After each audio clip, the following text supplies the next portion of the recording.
Good afternoon. It is 12:06 p.m. on the 5th of February 2023, and these are the Tobin Time Travel Talks, aka Intro to Temporal Mechanics, aka Basic Chronodynamics, the first lecture series on the mechanics of time travel. And by virtue of currently being the first, it's also the only.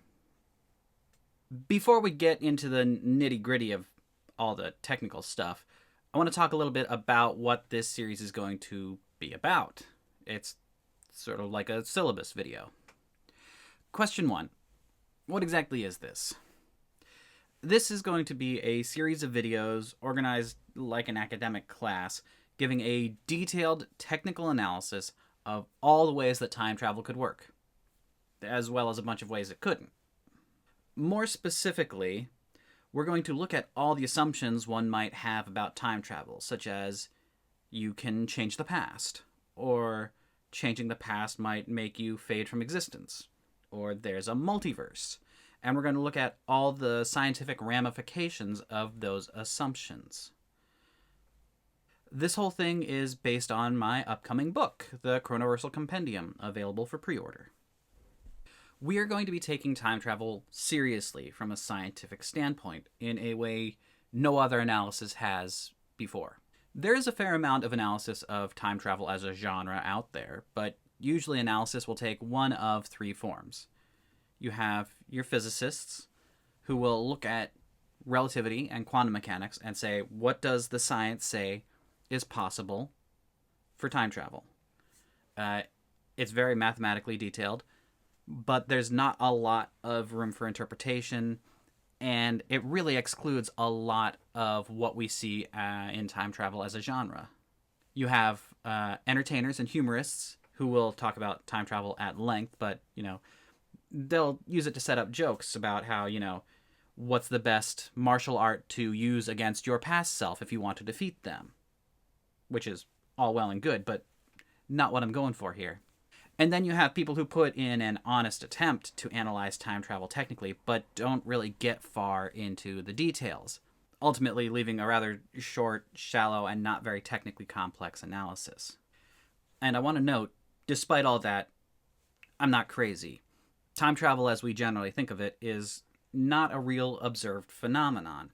Most of the assumptions we're going to be making in this series are very clearly well outside of what is real.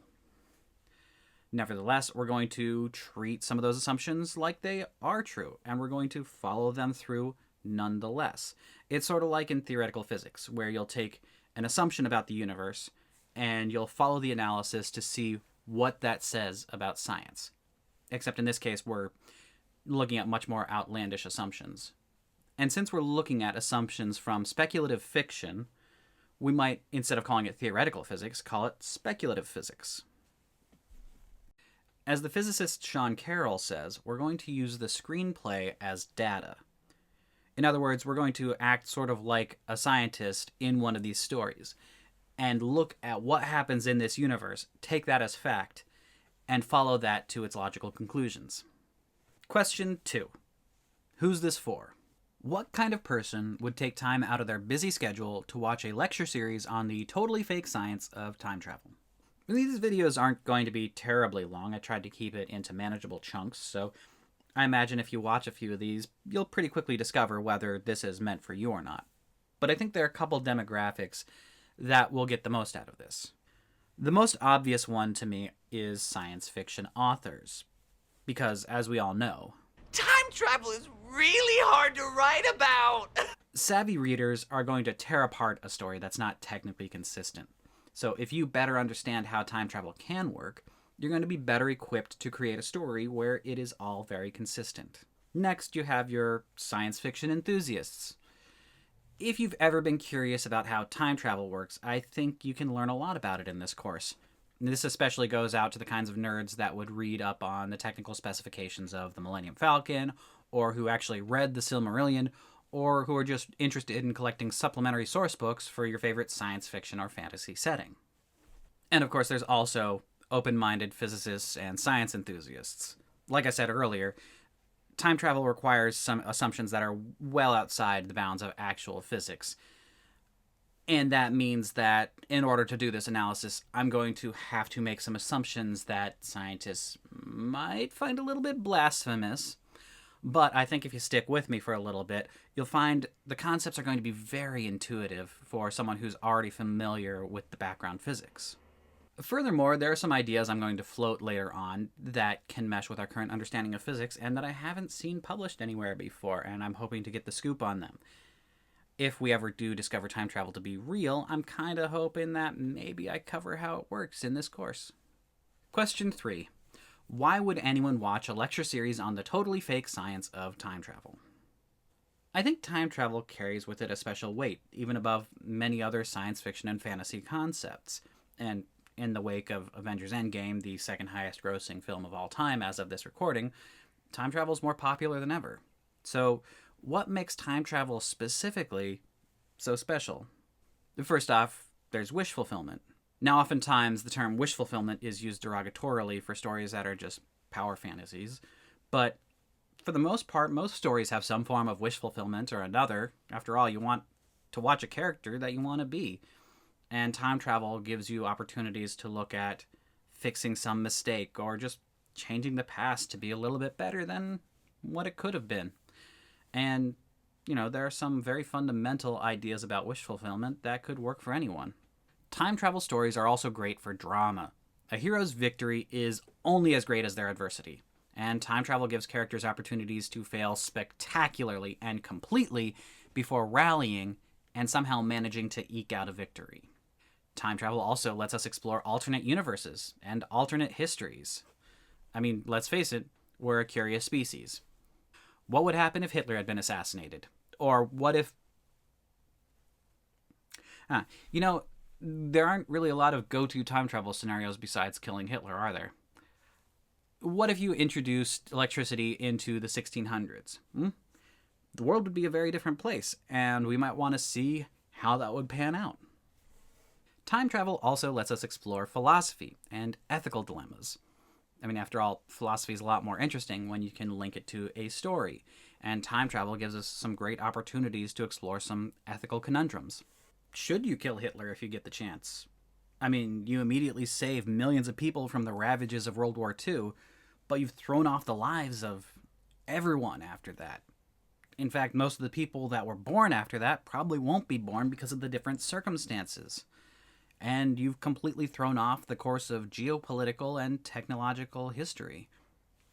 Is that worth it? There is no right answer. This is why everyone hates moral philosophy professors. I'm on your side here, dude, but he is not wrong. You've also got the simple pleasure of dramatic irony. Sometimes wish fulfillment can include the audience. We know something the characters don't, and that can be its own kind of fun. There's also historical tourism. While my particular brand of nerddom isn't history, there are a lot of people who would love to get a glimpse of the past. Wouldn't it be cool to be present for some of history's biggest events instead of just reading about it in a boring textbook? And then you've just got straight up narrative complexity. There's a feeling of accomplishment when piecing together a puzzle, and time travel can quickly complicate a narrative. And there's some narrative satisfaction seeing all those pieces finally come together. Like a mystery. Question 4. Who are you, and why are you doing this? Now, in case you're wondering about me personally, hi, I'm Zach. I'm going to be your instructor in this series. I run the physics demonstration lab at a small technical engineering college on the West Coast. Depending on who you ask in my department, that makes me a physicist or a technician or an administrator.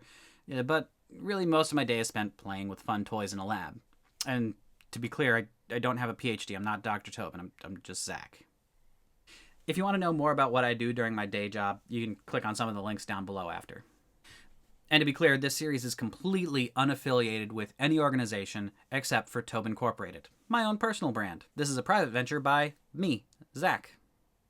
Anyways, I love science fiction, and I love talking about the science of fiction, which resulted in me writing the Chronoversal Compendium, the first time travel textbook, currently going through editing and coming soon. It is the most technically complete analysis of time travel that's been written anywhere. Take my word for it. But I always thought the info I was writing about would make a better high-production video series.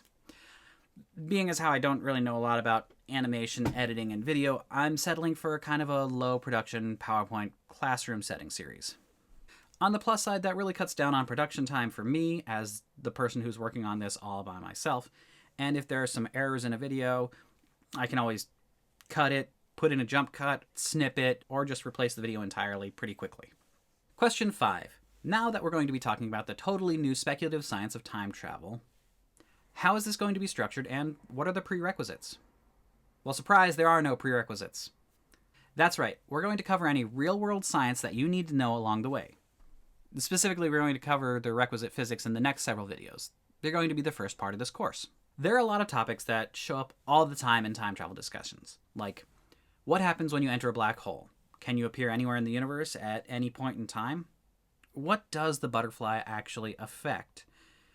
What happens when you go faster than the speed of light? Does time start reversing around you? Every story and every author seems to have their own conception of what happens here. But we really need to have a consistent baseline for us all to work with when we're going to talk about this, or else the analysis is going to just devolve into nonsense. And luckily for most of these, there's a real-world scientific basis that we can use as our baseline. So we're going to talk about science fact before we talk about science fiction. Then we're going to look at all those assumptions we make about time travel, like if you can go back in time, if you can go forward in time, if there's a multiverse, etc., before we move on to the bulk of the course, which is the analysis of every way those assumptions about time travel might interact or play out, and the way they'll affect the universe at large. Then once that's all done, we'll go over some of the minor details that we glossed over in our technical analysis. Practical considerations, like how to pack for time travel, or how to figure out when you landed. Lastly, we'll do some in-depth analysis of some specific works of fiction. And most likely these will mirror the choices from the compendium, namely Terminator, Back to the Future, Predestination / All You Zombies, and Avengers. With all that out of the way, join me in our home office as we learn everything there is to know about the mechanics of time travel. Well, since I recorded this video, I've actually released the Chronoversal Compendium. So if you want to support this series and you're ready to dive into the nitty-gritty of time travel, consider purchasing the Chronoversal Compendium on Amazon, or following the Ingram Spark link in the description for a special discount on the hardcover. There's also some Chronarch Butterfly merch available on TeePublic and Redbubble. That's all for now. See you yesterday.